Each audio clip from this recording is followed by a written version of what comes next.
지금 요즘에 대출 규제가 나오고 있잖아요. 대출 규제 관련한 기사 하나 살펴보도록 하겠습니다. 뉴스원 뉴스인데 미래에서 왔습니다. 쫄지 말고 투자하세요.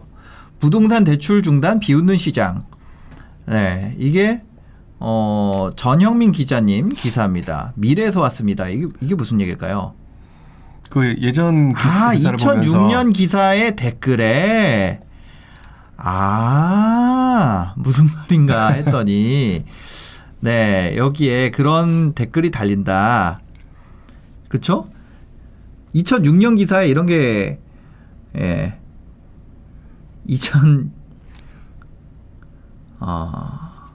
이런 식으로 댓글이 달렸다. 네. 김규정 한국투자증권 자산승계연구소장님.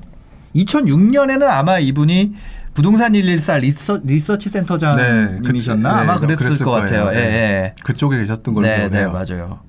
2006년과 얼핏 비슷한 양상이지만 상황은 더 안 좋다고 볼 수 있다.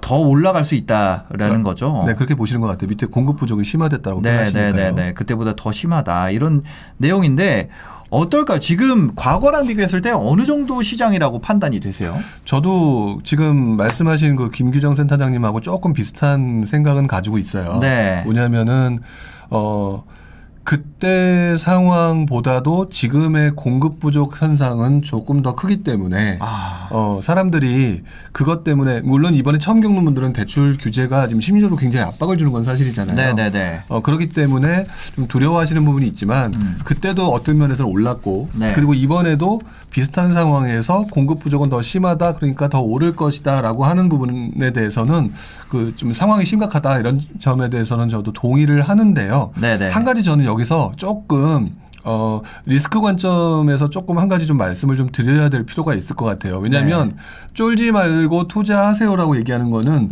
상승한다라는 가정에서 얘기하는 거잖아요. 그죠. 근데 제가 알고 있는 기준으로는요. 그러니까 제가 알고 있었던 그 경험으로는 상승한 건 맞아요. 문제는 상승 과정에 나타났던 현상을 지금 많은 분들이 2006년 이후 7년, 8년 모든 것이 상승했다라고 착각들을 하시는데 그때 상황을 돌이켜보면은요.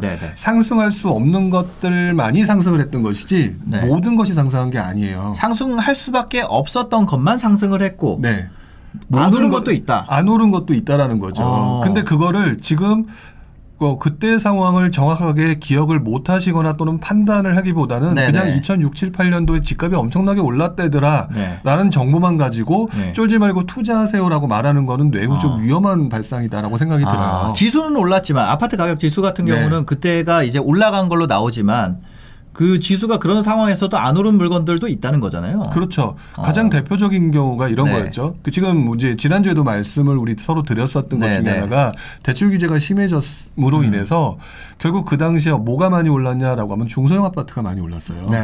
근데 우리들이 선호도가 그때 굉장히 높았던 중대형 아파트의 움직임, 그다음에 강남의 움직임은 주춤하고 또 결국에는 2006년 이후 2007년, 8년 같은 경우는 거의 오르지 않았어요. 거의 오르지 않았다는 거죠. 대형이요, 대형. 대형이나 강남 고가 아파트들이 그런 것들은 거의 오르지 않았던 그런 분위기가 좀 있었거든요. 약간 물론 지역적인 편차는 있었겠지만 결국 그 말은 무슨 말이냐.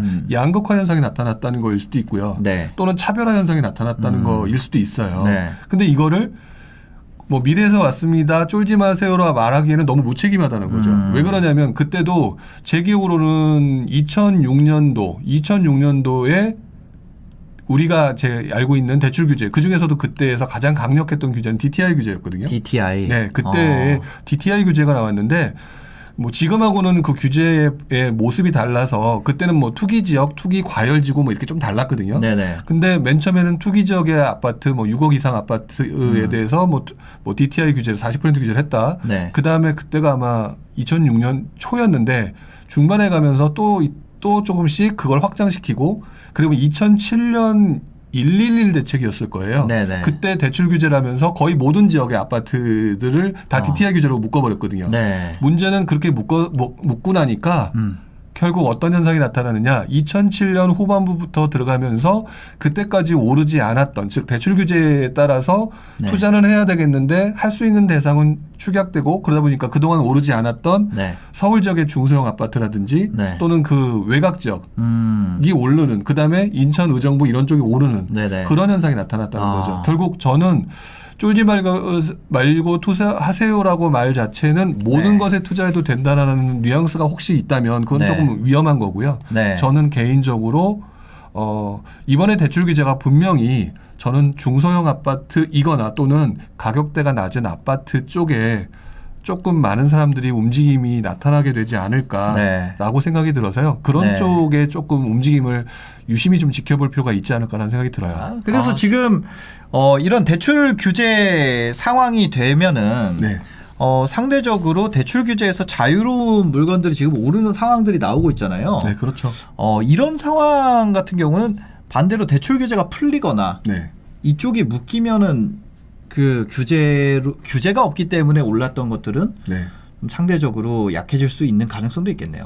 그렇죠. 일단 그래서 그동안 네네. 많이 올랐던 물건들에 대한 그 사람들이 그동안 과거부터 봤던 그런 어떤 심리가 있어서 네. 그것들이 너무 많이 올랐기 때문에 앞으로도 계속 오를 것 같다는 약간 관성의 법칙으로 지금 지켜보는 그런 게 있어요. 네, 규제가 없어서 오르는 네, 것들. 예. 네. 근데 지금은 어쨌든 뭐 일반적인 뭐 세금 규제부터 시작해서 모든 규제가 들어오면서 지금 이제 각 개인의 대출까지 규제를 하는 상황이 왔잖아요. 네네. 근데 대출까지 규제하는 상황이 왔지만 나는 그것을 위해서 되게 힘든 상황이긴 하지만 그것을 충분히 넘어설 수 있는 사람들도 지금 시장에는 분명히 존재한다고 보고 있고요. 네네.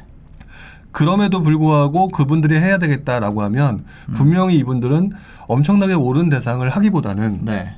내가 할 수 있는 대상을 찾아야 되는데 15년 전에 2006, 7년도에 선배들의 행동을 보게 되면 네네.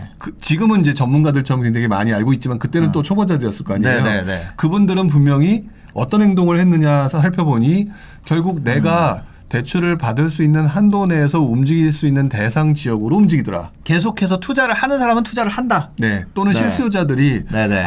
전세 가격도 오르니까 집을 사야 되겠네. 어쩔 수 없이. 네네. 그랬던 분들이 결국 내가 그 당시 상황에 맞춰서 대출 규제라든지 그런 상황에 맞춰서 움직였을 때 네. 결국 가격대가 좀 낮으면서도 입지가 그래도 내가 뭐 이 정도면 출퇴근할 수 있어. 이 정도라면 내가 감당할 수 있어라고 하는 지역으로까지 퍼져나가면서 그 지역을 올리는 현상이 나타났다는 거죠. 네. 근데 그동안 굉장히 많이 올랐던 지역은 그때 오히려 안 올랐었어요. 우리들이 알고 있는 노도강이라고 하는 그 표현이 네네네네. 바로 그때 나왔던 단어거든요. 그때 여기가 어떻게 됐나요? 그러니까 노도강이라고 하는 단어가 우리는 지금은 굉장히 이제 일상 언어처럼 쓰고 있는데 네, 그쵸. 그때 이제 흔히 말하는 신조어 유행어였었거든요. 그러니까 버블세븐하고 노도강이 이제 그런 경우였는데 네. 그 전까지는 버블세븐이라고 하는 동네가 다 올랐다면 네. 오히려 그 이유가 되면서 외곽 지역 또는 그동안 오르지 않았는데 교통은 괜찮은 곳. 근데 그 네네네. 서울에서 그 대상이 노도강이었거든요. 아하. 그래서 노도강 중에서도 그때는 아까 말씀드렸던 것처럼 중소형 아파트들이 네. 그동안 오르지 못했던 중소형 아파트들이 정말 엄청나게 올랐었어요. 그러니까 그렇게 올랐던 상황이라는 거는 네. 여러분들의 정확하게 15년 전의 선배들 또는 그때 당시에 있었던 분들도 있겠지만 그분들은 그때 내가 할 수 있는 행동 내에서 그렇게 네. 움직였고 그리고 그때 나타났던 시장의 모습이 그때까지는 절대 움직이지 않았던 네. 인천과 의정부가 올랐었거든요. 물론 지금은 네. 인터넷 환경이라든지 서로 그 정보 전달이 속도가 빠르기 때문에 이미 다 오른 지역들도 많잖아요. 네네. 그래서 지금은 좀 더 빨리 움직였지만 오히려 대출 규제라고 하는 부분을 생각해 보게 되면 네. 이제부터 그 지역 내에서도 아직 덜 움직인 지역까지 다 퍼져나갈 가능성이 굉장히 높아 보여요. 그럼 지금 같은 경우 2006년에 말고 2006년, 7년, 8년 말고 네. 지금 현재 2021년, 22년, 23년은 어떤 방향으로 좀 흘러가게 될까요? 일단은 대출 규제가 지금 한 큰 이슈가 될 거다. 네. 그리고 그 대출 규제라고 하는 부분에 맞춰서 사람들이 움직이는데 일단 저는 투자자하고 실수요자들의 움직임이 달라질 수밖에 없다고 보여지거든요. 투자자와 실수요자 움직임이 갈라질 거다. 네. 네. 일단 투자자들은 결국에는 지금 흔히 말하는 다주택자이잖아요. 네.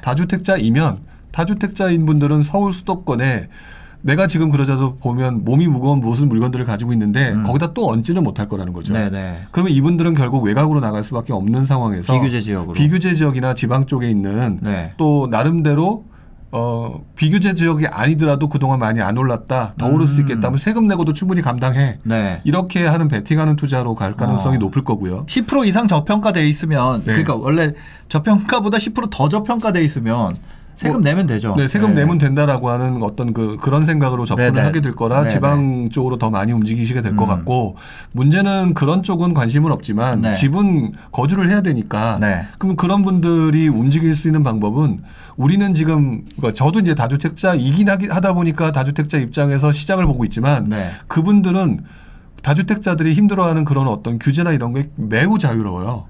무주택자들 같은 경우 실은 규제가 없죠. 네, 지금 그러니까 없어요. 매우 자유로운데 네네.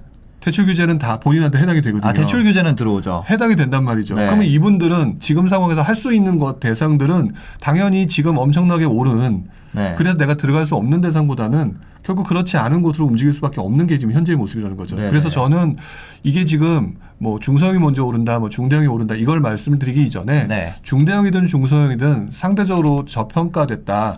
예를 들어서 중형 아파트가 뭐 15억인데 중대형 네. 아파트가 16억이다. 그럼 내가 감당할 수 있는 능력이 되시는 무주택자 뭐 연봉 높으신 분들 네. 그런 분들은 글로 들어갈 것이고 그다음에 그 금액대가 그거는 현저하게 부족하다라고 하면 서울 외곽 쪽에서 찾아보겠지만 또 그쪽 말고도 아 서울하고 붙어 있는데 이 정도라면 괜찮네. 네. 경기도권이라든지 인천권역 또는 구축 이런 쪽으로 해서 움직임이 나타날 거라 네. 후반부장은 항상 갭매우 기장이 나타나는 경우가 바로 이런 구조 때문에 나타났다고 저는 생각이 들어요. 그러니까 상대적으로 덜 오른 지금 같은 경우는 뭐 외곽 지역의 중대형 평형, 분당 대형 네. 이런 거 좀 덜 올랐잖아요. 그렇죠. 그런 것들이 이제 그러니까 초보자분들이 계시다 보니까 저희 채널에는 막 부동산 고수들이 있는 채널은 아니에요. 네. 사실.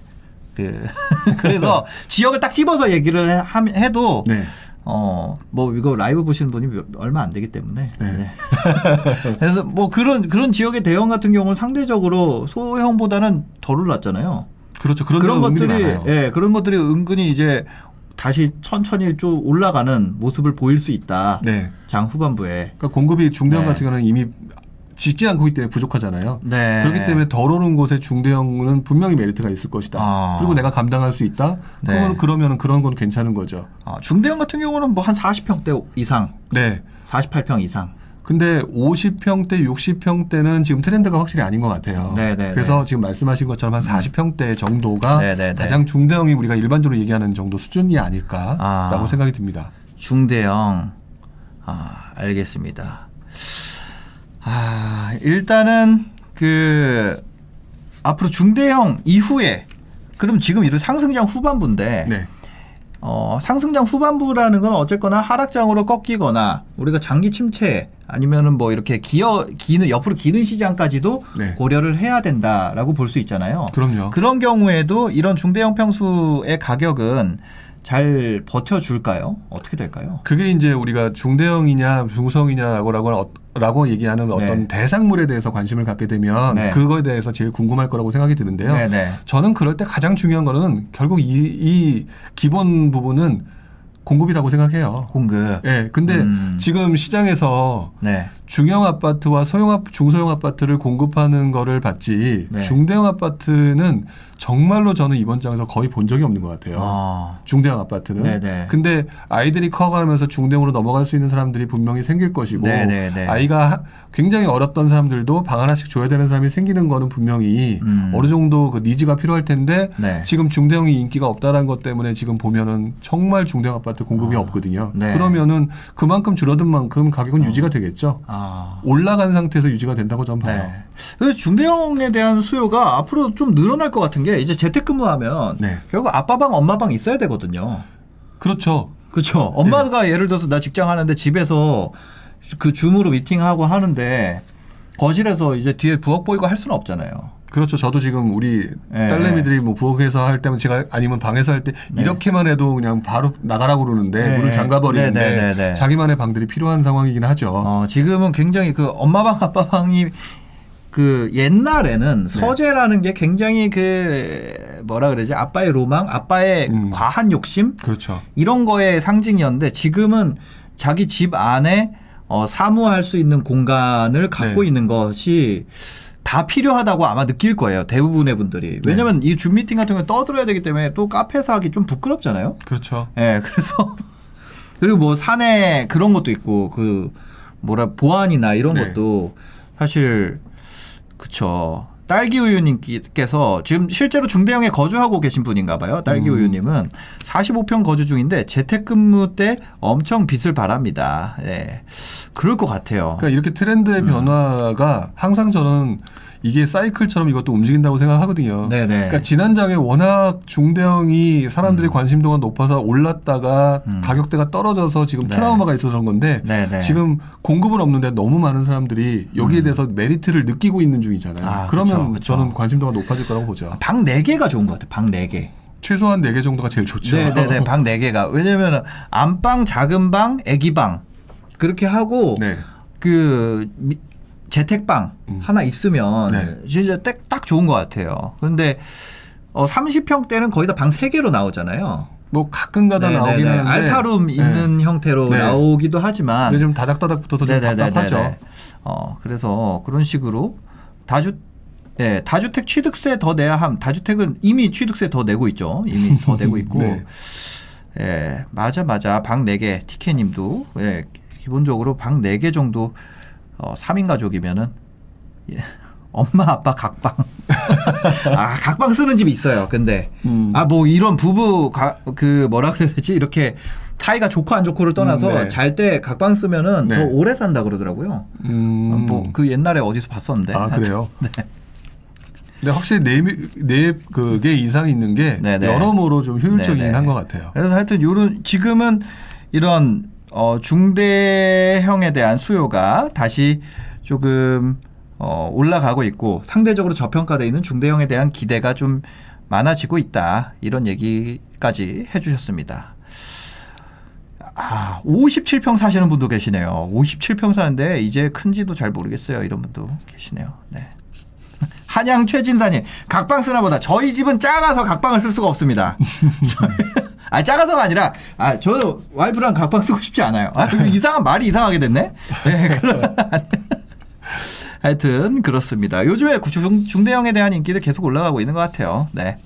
알겠습니다. 오늘 뭐 이렇게 마무리를 해볼까요? 마지막으로 하시고 싶은 말씀이 있을까요? 벌써 1시가 돼가지고. 네. 뭐 저는 오늘도 지금 보게 되면 시장 자체가 너무 혼란스러운 상황인 것 같은데요. 이럴 때일수록 저는 너무 다른 누군가의 의견에 휩쓸리지 않으셨으면 좋겠다는 생각을 많이 해요. 네네. 그리고 지금 현재 상황이 혼란스럽다 하더라도 내 집 마련 자체는 이 중에서 분명히 내 집 마련 안 하신 분들도 있다고 하기 때문에 내 집 마련이라고 하는 걸 하고 난 다음에는 또다시 새로운 내가 몰랐던 다른 부분이 있으니까 내 집 마련 정도까지는 서로 싸우지 않고 충분히 마련하셨으면 좋겠다라는 생각을 좀 해보고 싶네요.